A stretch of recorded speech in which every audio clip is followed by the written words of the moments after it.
Pues en la segunda mitad de la sesión de hoy voy a hablar un poco sobre la crisis en la zona euro, enfocándome en Grecia y aquí por supuesto tomando solamente algunos elementos, o sea, no se espera por favor un análisis profundo global del caso de Grecia o de la zona euro, eso no dará tiempo. Pero voy a retomar algunos temas vinculados con el concepto de Harvey, con la crisis de sobreacumulación y demostrar que también en este caso empíricamente se puede sostener el concepto de Harvey. Lo hago también con muchos datos y me parece importante, y estoy subrayando eso, porque yo creo que las teorías, los conceptos son herramientas, o sea, no utilizamos teoría por sí, no son religiones, sino son herramientas intelectuales para entender, para analizar casos concretos específicos, y eso solamente se puede lograr a través de un trabajo empírico. O sea, a mí no me hace gracia, por ejemplo, cuando estudiantes están repitiendo lo que dice Harvey. Eso sí, yo me sé y me lo puedo leer. Lo importante es tomar el trabajo de Harvey para tomar este caso y trabajar con este. ¿Cuál es el concepto de Harvey? Y cómo analizo con este caso, con este concepto del caso de Grecia, por ejemplo. ¿Me sirve o no me sirve? ¿O en qué caso me sirve? ¿En qué falla? ¿O en qué necesito más explicaciones? Etcétera, etcétera. O sea, es también quizás lo pueden entender sobre todo los y las estudiantes aquí en el aula. Acérquense a las teorías como herramientas, utilícenlo para un trabajo empírico concreto. Bueno, la portada aquí está tomada de Focus, es una revista alemana, más o menos como el proceso, quizás un poco menos serio, o sea, pero sí es una revista así más o menos reconocida, y refleja un poco como muchos alemanes se sienten. Yo no sé si ustedes siguen en la prensa la situación actual, las discusiones, y casi diariamente sale una portada, un artículo, un comentario que apunta hacia los griegos nos roban, se comportan mal, no hacen compromiso, etcétera, etcétera. Mientras yo no quiero entrar aquí en detalle sobre la situación actual y cómo va cómo los griegos o la zona euro va a salir de eso, porque yo no lo sé cuál será el resultado. Sí creo que van a encontrar una solución, y lo que se ha visto en los últimos semanas y meses del gobierno actual de Grecia es que han hecho muchísimo para agradecer al Fondo Monetario Internacional y a los bancos que prestaron. O sea, de hecho, sí, todavía están luchando, y no quisiera insinuar mala intención del gobierno griego, pero de lo que prometieron antes de las elecciones, en realidad queda poco. Y claro, no tienen mucha opción, porque si se quedan sin dinero, pues ustedes en este país tienen alguna experiencia que significa, o sea, un gobierno que se queda sin dinero, ¿no? Sin dinero no puede ser. Entonces ese es un poco el contexto actual. Aquí voy a hablar un poco más cómo se desarrolló la crisis, enfocando en particular en la relación entre Alemania y Grecia. Bueno, primero para un marco general, la percepción general de esta crisis es una crisis de endeudamiento de Grecia o en particular del gobierno griego. Aquí ven que sí, a partir de la mitad de los años 2000, la deuda griega aumentó significativamente, de como el 100% del PIB, o sea, equivalente a la producción griega, hasta casi el 200%, y eso es significativamente más alto que, por ejemplo, la deuda en Estados Unidos o, por supuesto, en Alemania, pero por el otro está muy por debajo de la deuda japonesa. Entonces eso ya es un primer punto importante. No es tanto la deuda que tiene importancia, sino la percepción si el deudor está capaz de repagar la deuda o no, y en el caso de Japón sí se asume que va a ser capaz, en el caso de Grecia se asume que no. Eso se pasa, o sea, la percepción negativa o pesimista se pasa también en el estado actual de la economía griega. Aquí ven que la cuenta corriente es muy negativa, o sea, la trayectoria de la economía sí muestra problemas estructurales. Sin embargo, el desempeño económico en términos del crecimiento del PIB y también el crecimiento per cápita ha sido bastante favorable hasta que la crisis se extraye. El crecimiento en Grecia, es esta línea, fue muy por arriba, sí, es el PIB per cápita, y eso sería para la zona euro. O sea, el crecimiento tanto del PIB como el PIB per cápita en Grecia fue más alto, sostenible. O sea, aquí empezamos en 1990, por casi 2 décadas, un crecimiento más alto que en la zona euro. O sea, sí hay que verlo un poco más con matices diferenciados. No es en total y en todos los tiempos una economía con problemas. Sin embargo, hay problemas estructurales en la economía griega, y si aquí siempre digo economía griega es también un poco por la expresión. Si saben que yo no creo que existe una cosa como una economía nacional, pero se hace un poco complicado en el discurso mencionarlo siempre. O sea, hablamos de procesos económicos en Grecia que en muchos casos no se harán griego como tal, sino de otros actores. Además, por supuesto, hablamos de economías relacionadas, transfronterizas, etc. Bueno, un problema de esta economía, un problema estructural, es el alto porcentaje de la agricultura. Aquí ven en los 80 la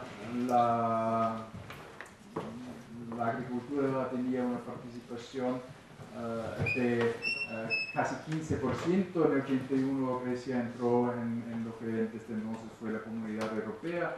2001 es el ingreso al euro. Sí ha bajado mucho en este tiempo, pero todavía se mantiene por arriba de Alemania, por ejemplo, y eso sería los 2 países importantes de la zona euro.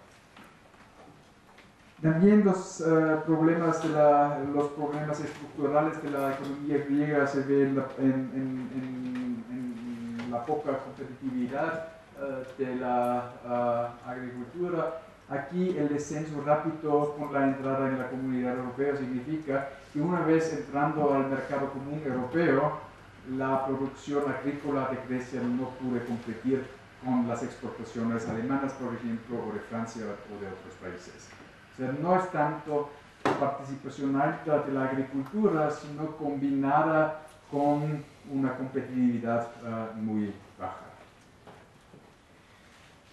Igual para la industria manufacturera, su participación en el PIB está bastante bajo, o sea, al revés que en el caso, o al contrario que en el caso de la agricultura.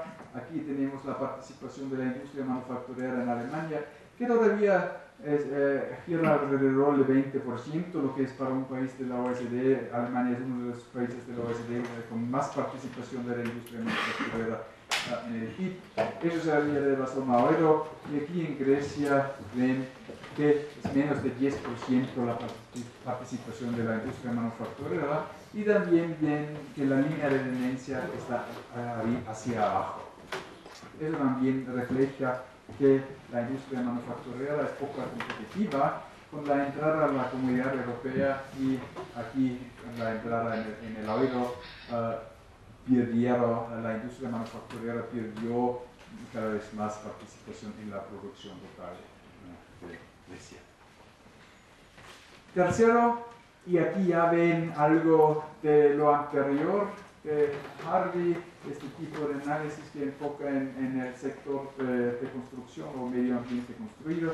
Grecia ha tenido y tiene una participación, pues últimamente no, pero ha tenido a lo largo del tiempo una participación bastante alta del sector de construcción en el PIB, y por arriba, otra vez eso sería Alemania y eso sería la zona euro, por arriba de sus socios comerciales, y eso podría ser ya un indicador a una flojera estructural, un sector así importante de construcción, que es más importante o equivale a la industria manufacturera. En total es una economía con poca productividad.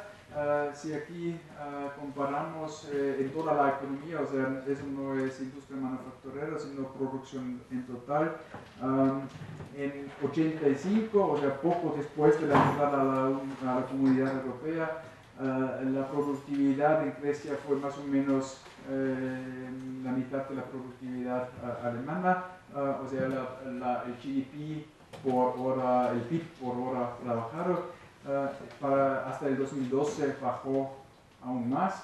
Eso significa que en el tiempo, en los 30 años de formar parte del mercado único en Europa, la economía griega perdió, por lo menos perdió vis-à-vis Alemania en competitividad. Eso significa en 85 por hora de trabajo en Alemania se produjo 12 euros más, y en el 2012 por hora de trabajo en Alemania se produce 22 euros más que en Grecia.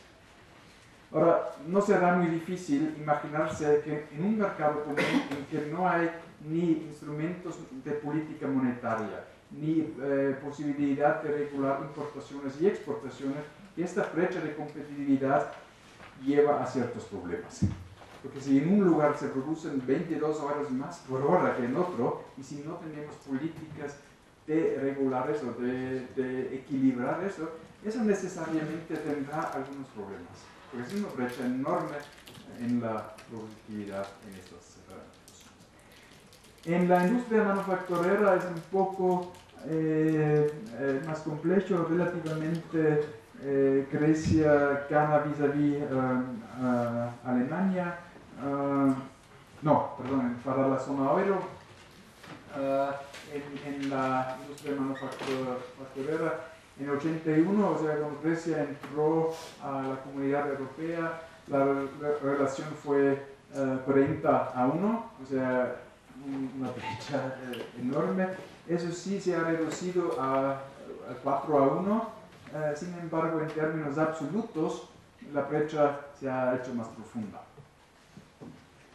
45 euros más por hora en la producción en el promedio de la zona euro.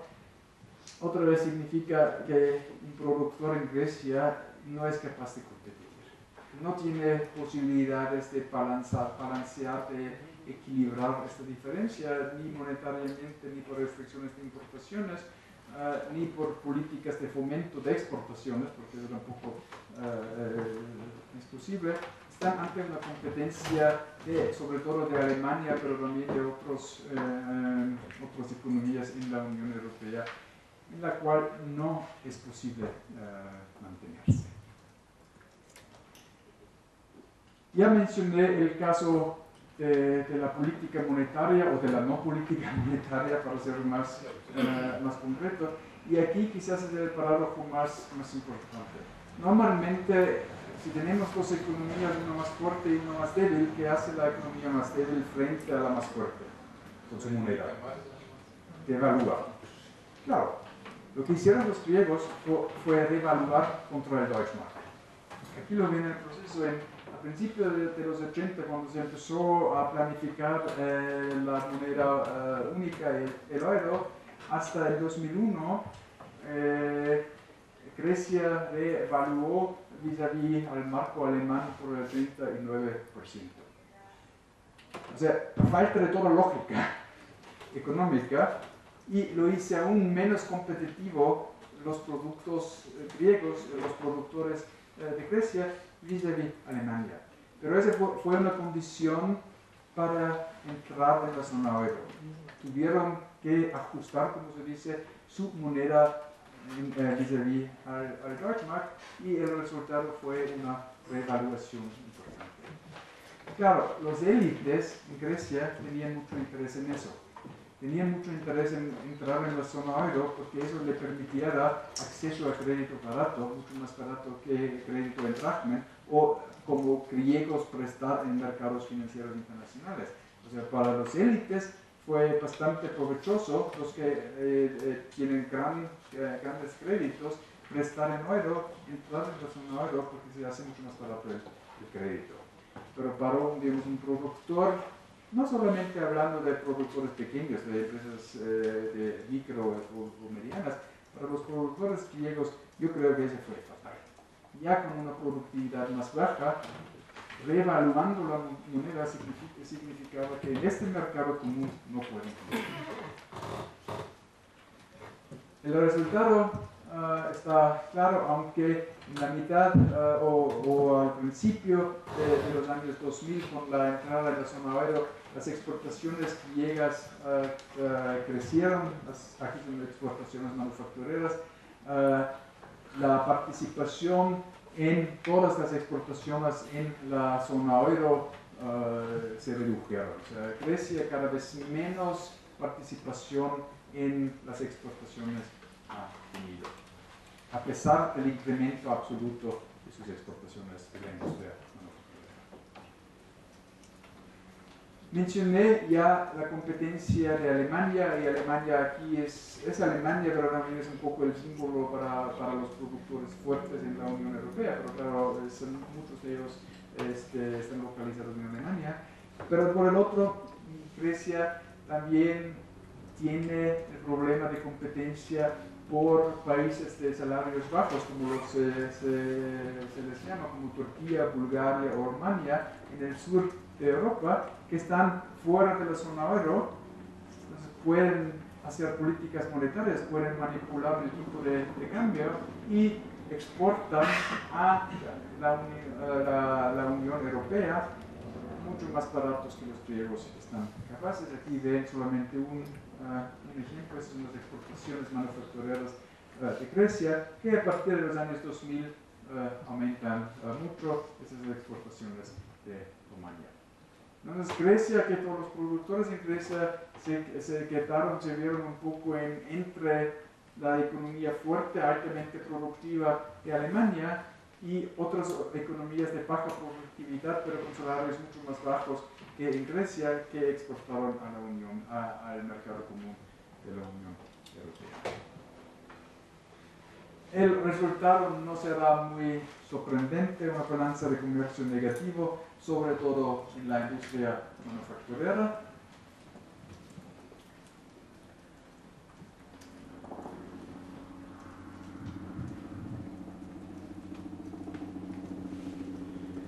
Ahora, si intentamos explicarlo con referencia a David Harvey y partimos de esta idea, una economía débil en un área de libre comercio con una moneda única, mi hipótesis es que la crisis, o lo que se llama la crisis griega, es por lo menos en parte el resultado de estrategias de Alemania, y claro, no de Alemania, sino de productores, de capitalistas en Alemania, de resolver su crisis de sobreacumulación a través de un special fix, y en este caso a través de la expansión hacia Grecia.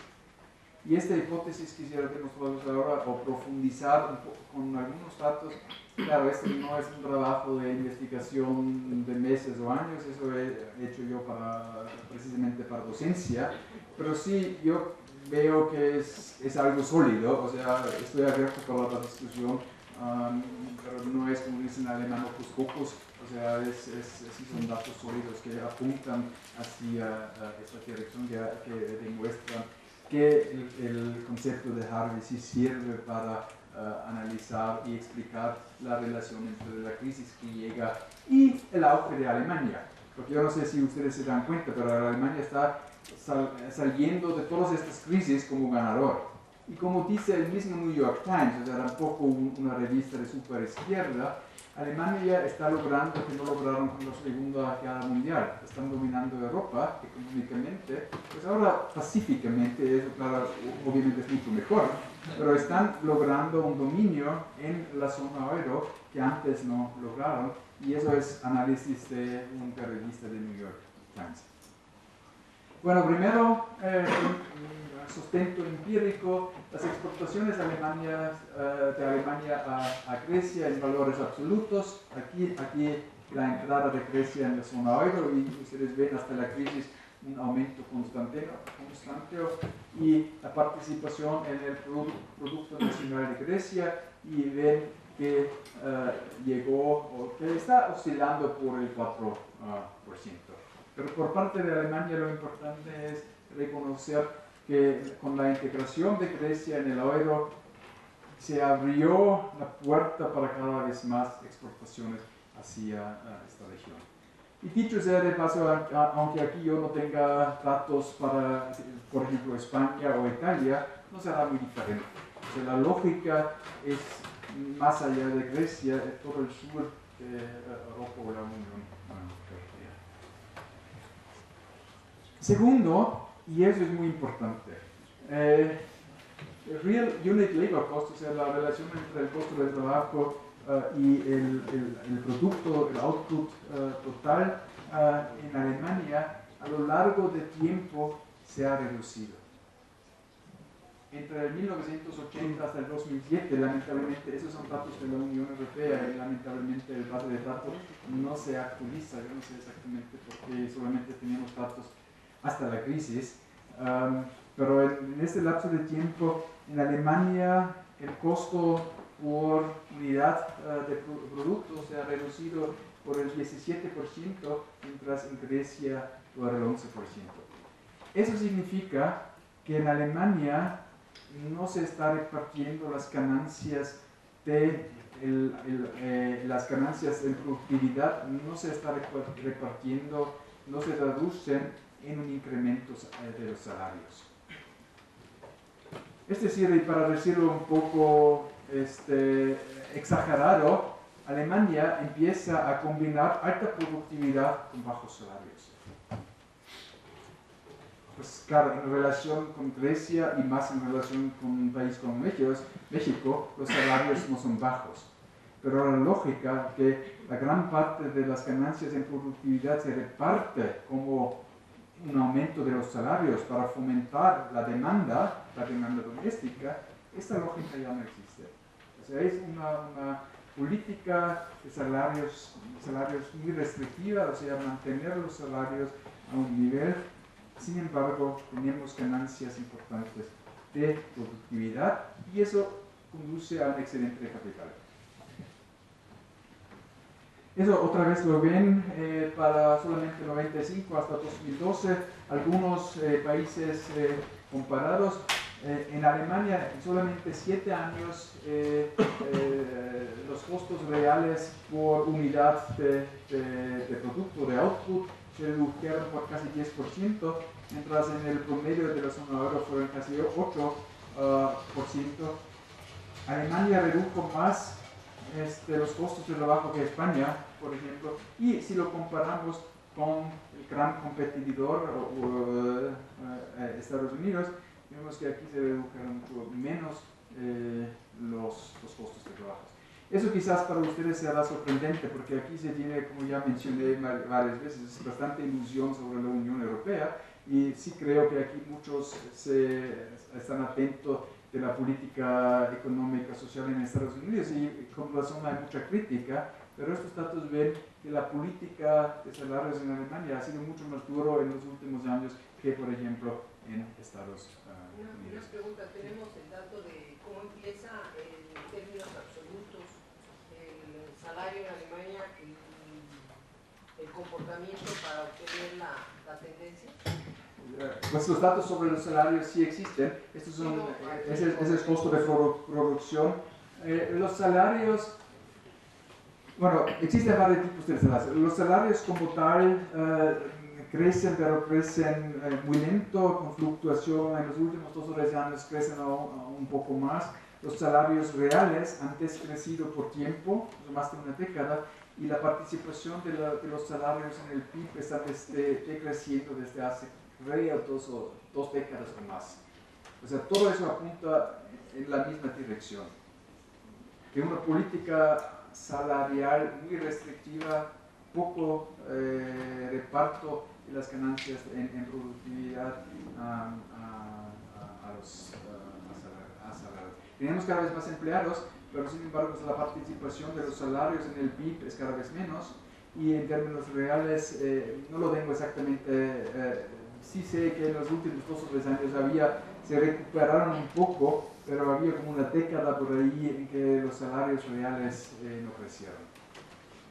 Hubiera sido interesante ver el dato. Sí, pero por falta, o sea, también por falta de tiempo, pero esos datos son fácilmente de acceder.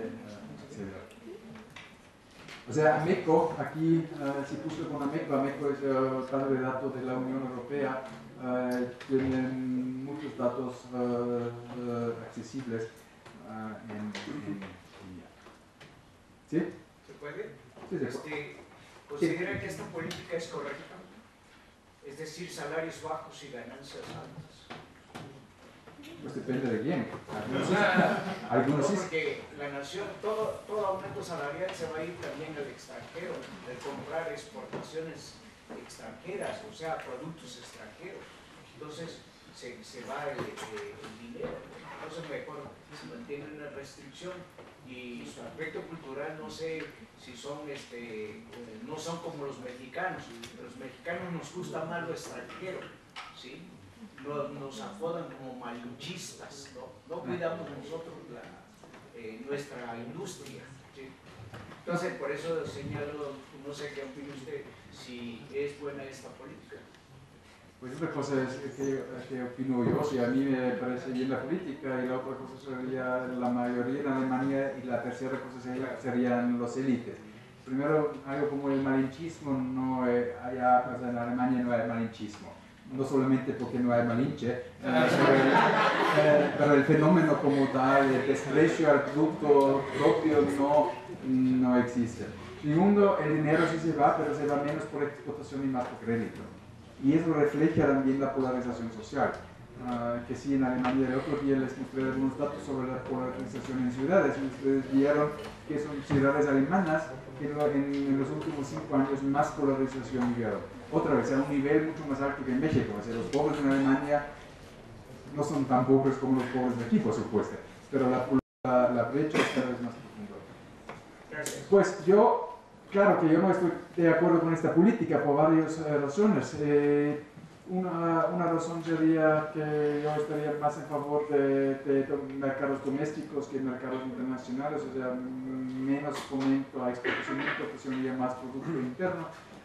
También por razones ecológicas, por ejemplo. Segundo, si se habla de una Unión Europea, no me parece justa esta política. O sea, si realmente es una unión, pues no se puede tratar al socio de esta manera. Y tercero, tampoco estoy de acuerdo con la redistribución desde abajo hasta arriba que vivimos en Alemania. Pero hay que reconocer que el gobierno está electo democráticamente y que tiene una mayoría. O sea, claro, con todos los problemas que en otros países también se conocen, en los medios y la televisión, etcétera, etcétera. Pero parece que mucha gente o apoya esta política o no la entiende suficientemente o lo que sea. Gracias. Perdón, muchas fuentes europeas señalan que habría ayudado en esta situación al sur de Europa mucho y que expansionar el gasto público en Alemania para incrementar la demanda de Alemania sobre los productos del sur de Europa. Quiere decir que el consumo que hace de las importaciones agropecuarias y de tipo manufacturero que hace Alemania, pues tiene mucho peso en la relación norte-sur dentro de la Unión Europea, ¿no?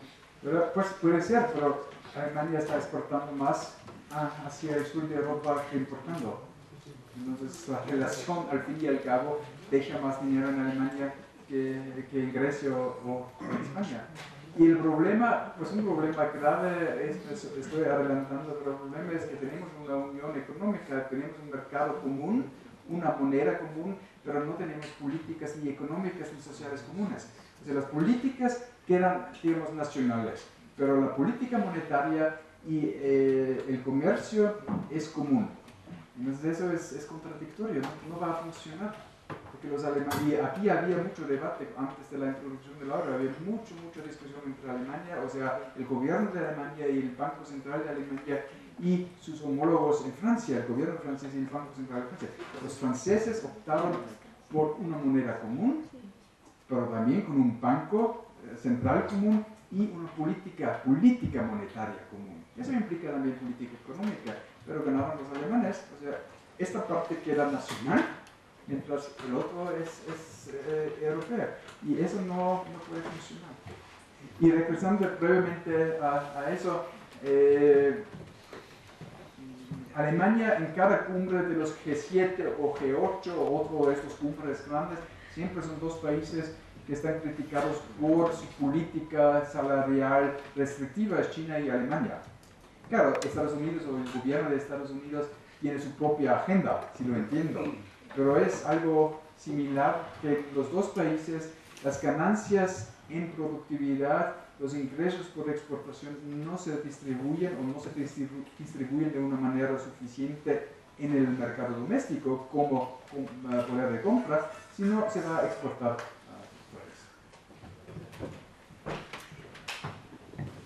Ahora, la explicación conceptual, exportaciones, special fix, David Harvey, an expansion of border trade does little or nothing to resolve the problem of over-automation. Surplus commodities are traded away and their equivalent in value shortly received back in form of other commodities. This does nothing to relieve a condition of general surplus. Bueno, dice Harvey que la exportación no ayuda, porque si exporto recibo ingresos y los ingresos pues van a profundizar el problema de sobreacumulación. Sin embargo, if however the trade is credit financed, then matters look rather differently. A region can lend surplus money capital to another and thereby finance the purchase of its own commodities, thus ensuring full employment of both its productive capacity and labor powers. This combination of temporal and spatial displacement can work well. Ojo, la cita todavía no termina, hace rato van a conocer la última parte de la cita, pero lo que dice Harvey aquí es, pues exportación solo no es suficiente, porque con los ingresos de las exportaciones vamos a profundizar el problema. Sin embargo, si exportamos tanto dinero como crédito, como commodities, o sea, mercancías, sí se resuelve el problema. O sea, sabemos que solamente temporalmente. Y aquí estamos. Los griegos prestan dinero para comprar productos alemanes. Y esa es la lógica. Y eso se puede mostrar en datos. La cuenta de capital de Alemania en total es muy negativo. Eso significa que Alemania está exportando cada vez más capital. Eso es la participación en el producto, en el GDP, en el PIB de Alemania, o sea, alrededor de o entre el 6 y 8% del PIB se está exportando como capital. Y aquí un dato sobre los activos de la banca alemana en Grecia y España. Más importante España que Grecia, pero aquí también como el 2% de los activos extranjeros de la banca alemana es en Grecia. Ahora, pueden decir que 2% no es mucho. Sin embargo, para cada banco que presta es algo, es un alivio, es la posibilidad de exportar el dinero, y el dinero que está en la banca, por supuesto, viene de alguien que ya no invierte en producción o en comercio, sino que transfiere financiarización, que transfiere su capital a los bancos, a los circuitos financieros. Y parte de este dinero va hacia el sur de la Unión Europea, y como aquí en el caso de España se ve claramente, en el caso de Grecia también se ve, pero no tan claramente, por la escala de la gráfica, que a partir de de la segunda mitad de los 90 hay un flujo enorme hacia los países en el sur de Europa. Claro, anticipando ya aquí que en pocos años estos países van a entrar en la zona euro. ¿Qué hizo Grecia con estos créditos? Ya me adelanté, compraron en Alemania, tienen una balanza, tanto una cuenta de capital y balanza de pagos que muestra un flujo de cada vez más mercancías hacia Alemania. Entonces, el problema, para mí el núcleo del problema es esta relación entre Alemania y Grecia, que Alemania está prestando dinero a Grecia, y otra vez, no Alemania a Grecia, sino instituciones, bancos en Alemania a instituciones, empresas, al gobierno griego, para que compren productos alemanes. Hans-Werner Sinn es un economista muy conocido en Alemania. Políticamente es media derecha, o sea, es un liberal y políticamente se ubica no en la ultraderecha, pero sí a la derecha del Partido Popular, o sea, del partido de Merkel. Y él habla de un auge de exportaciones patológico. Todo el discurso alemán, yo no sé si ustedes lo conocen, pero Alemania por mucho tiempo se conocía como campeón mundial de las exportaciones, pues perdieron este título en 2012 a China. Pero todavía se considera como la nación de grandes exportaciones, pero según Sinn y otros, eso ya es patológico. Se busca el mercado externo, se olvida del mercado doméstico, las políticas salariales, y fomentando cada vez más las exportaciones. ¿Todo va bien así? Por supuesto, ¿no? Aquí termina David Harvey con la cita. O sea, si terminamos exportaciones de créditos, podemos también exportar mercancías. This combination of temporal and spatial displacement can work well until the debt falls due. Y en eso estamos. O sea, exportar crédito o capital como crédito para que los otros me compren mis productos funciona bien, pero solamente hasta el punto en que yo reclamo el repago del crédito. Pero ¿cómo repagar el crédito si con el crédito no se han invertido en mejorar mi base económica, mi estructura productiva, mi infraestructura, etcétera, etcétera? Si utilizaba el crédito para comprar el producto del otro, no voy a ser capaz de repagar la deuda. Y eso yo creo. Hay muchos problemas en Grecia, o sea, digamos, problemas internos. Por ejemplo, uno se haría que por la ley, que solamente se cambió hace 2 años, creo que por la ley la industria más importante de Grecia son los dueños de los buques, no pagaban impuestos. Es claro, eran como cuates de los gobernantes y lograron ser expuestos de la ley de pagar impuestos. Había otros problemas de corrupción, etcétera, etcétera. Pero yo creo que en el fondo sí es un problema económico. Y este problema es estar en una unión sin política monetaria, con aduana, sin aduana, o sea, con fronteras abiertas para el flujo de mercancía, y una base económica que es demasiado débil para sostener una competencia con Alemania. Y eso yo no veo cómo va a funcionar. Y por eso yo creo que aquí una vez ya lo mencioné, aunque eso sería la posición de la ultraderecha en Alemania, yo creo que para Grecia hubiera sido de no entrar en el euro. Por su economía yo creo que hubiera sido mejor. Y bueno, con eso termino, nos queda bastante tiempo para la discusión. Lo hice demasiado rápido, yo tengo mucho material sobre eso, pero lo estaba cortando ayer para no hacer demasiado. Entonces quizás podemos vincular las dos discusiones. Realmente les invito a aprovechar el tiempo. Tenemos 3 minutos. Empezamos aquí. Sí, usted estará enterado de que el crédito que da Alemania lo fija, lo condiciona te doy crédito pero cómprame mercancías. ¿Usted se ha enterado de eso si se hace? No, no creo que se hace. O sea, no es fijado tampoco, sí, pero menos a la condición que se compra producto alemán. Pues yo sería, no sé, pero quizás yo estaría de acuerdo de vincularlo con la condición, por ejemplo, de inversión productiva, pero eso requeriría un plan, una política económica que falta, o sea, eso no existe. Pienso que lo que pasó con Grecia se parece mucho a lo que pasó con México al entrar al Tratado de Libre Comercio. De alguna manera siento que igual México no era capaz de competir comercialmente con Estados Unidos o con Canadá de la misma manera que Grecia no era capaz de competir con Alemania o no sé, con Francia. Creo que lo que pasó justamente pasó algo análogo. Sí, salvo que México mantiene, por lo menos formalmente, soberanía sobre su moneda. Entonces, y como hemos visto, como vemos, pues yo empiezo a viajar a México y desde entonces el tipo de cambio con el dólar era 1:8.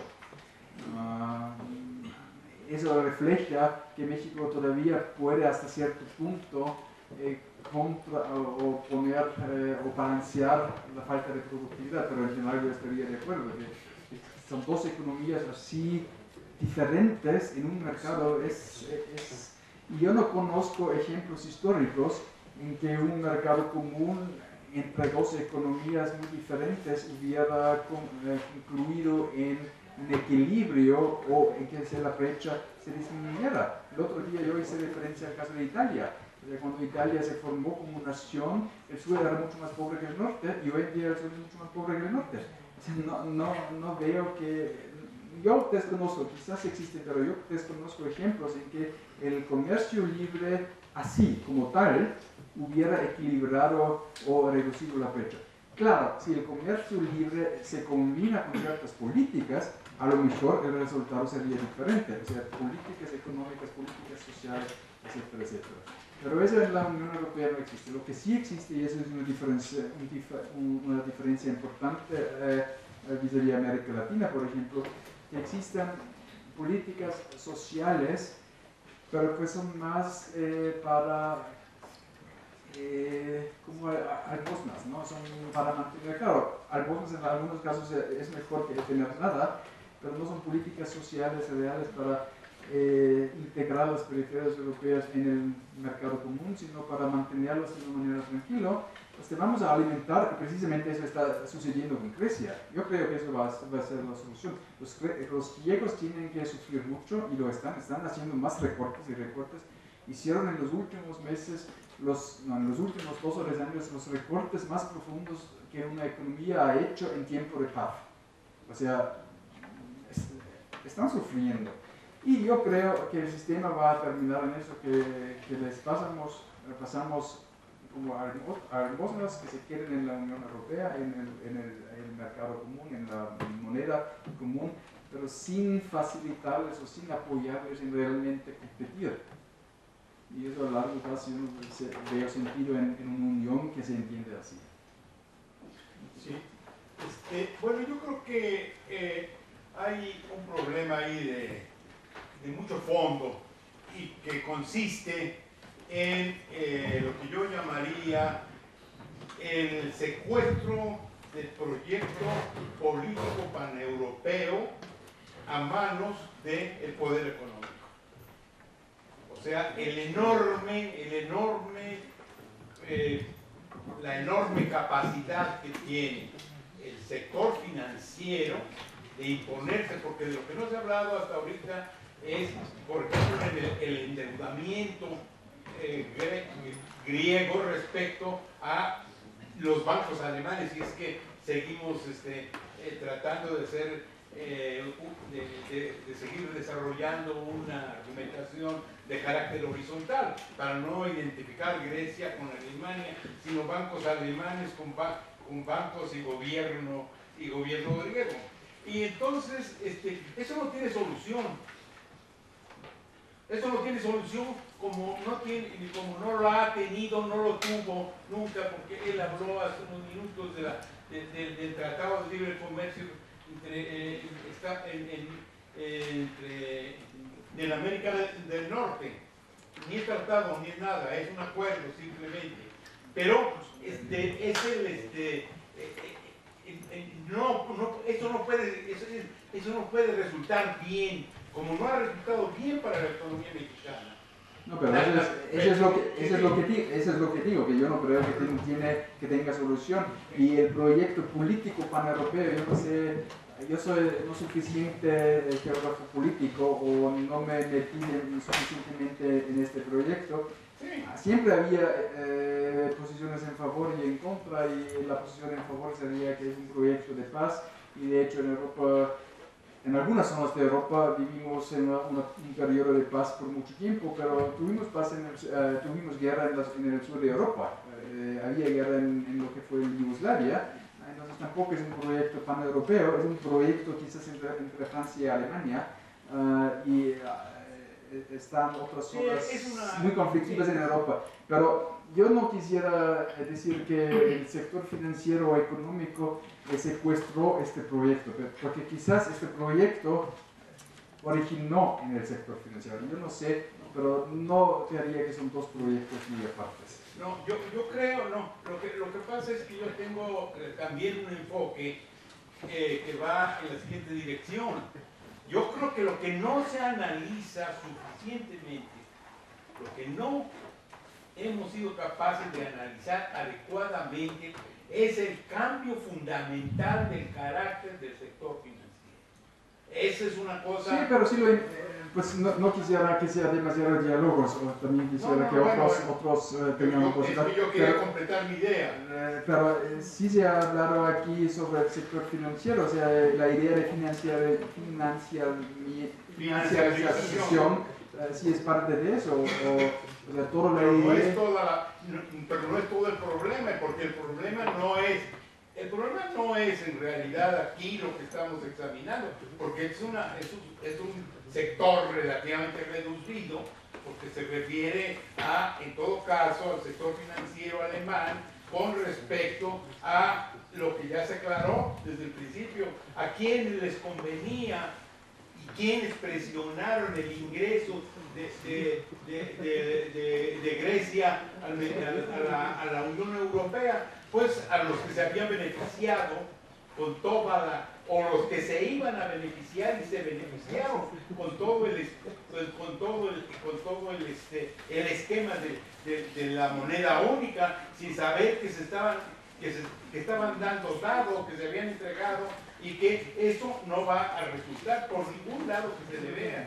Sí, pero yo no estaría de acuerdo con algunos puntos, pero no estoy de acuerdo con el punto que aquí estamos tratando. Pues estamos tratando un problema entre dos países, pero como yo puse, yo no creo que se puede analizar un proceso como financiarización o sobreacumulación ahí en el aire. Eso a mí no hago mucho caso a eso. Lo importante es tomar esta idea de financiarización del sector financiero. Está mucho estar en el aire. Aterrizarlo, y eso es lo concreto. Lo que sufren los griegos es por la banca alemana y otros bancos, pero no es un problema aislado. Son muchos los casos. Se podría hacer igual con España, por ejemplo. Yo puedo hacer compromisos con Grecia, pero España no se había visto. Pues aquí hay una pregunta, un comentario. Sí, teniendo en cuenta la integración económica que tenemos por el sistema financiero, ¿por qué esta integración económica permite todavía la dualidad de que mientras las pérdidas se pueden expandir por los paquetes o por los derivados, las ganancias siguen estando centralizadas o concentradas en algunas partes del mundo? O sea, ¿qué teoría explica o cómo puede explicar esta dualidad dentro de la integración económica? Pues yo no sé si hay una teoría, pero las ganancias en parte son precisamente por socializar la deuda. O sea, en mi análisis, el chiste del capitalismo es socializar las pérdidas y privatizar las ganancias. Y eso es precisamente un mecanismo, o sea, vender deuda que nadie entiende a otros idiotas que lo compran.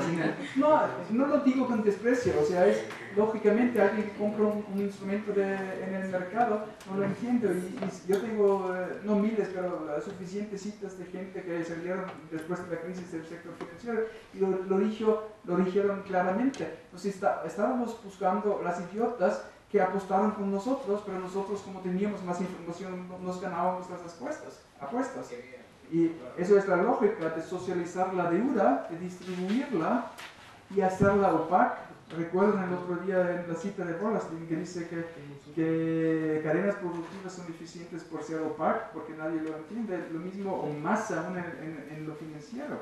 Si yo en Hamburgo me compro un paquete financiero de inversión inmobiliario en Estados Unidos, ¿cómo yo voy a llegar a que una familia de inmigrantes latinos en Cleveland, que aquí compraron una casa, está cayéndose y que esta familia ya no va a repagar su deuda? No es posible. Pero así el banco se salva, mientras las ganancias sí se privatizan. Yo no creo que hace falta gran teoría para eso. ¿Sí? Bueno, nada más, si pudiera ahondar un poquito más, me movió mucho esta parte donde usted decía que Grecia está compitiendo con Europa y aparte está compitiendo con todos los países de un desarrollo un poco más parecido. Me llamó la atención porque en realidad, bueno, pueden estar compitiendo por salarios, no lo sé, pero en realidad son completamente diferentes las estructuras económicas de ambos países. Producen y comercian bienes diferentes. ¿Cómo es que se puede estar dando esta competencia a nivel salarial? ¿Para Alemania y Grecia o Grecia y Turquía? No, es claro, Grecia no va a competir en la producción de automóviles, pero sí Grecia compite en producción, no sé, de playeras, en este caso no con Alemania, sino con empresas alemanas que producen en Turquía.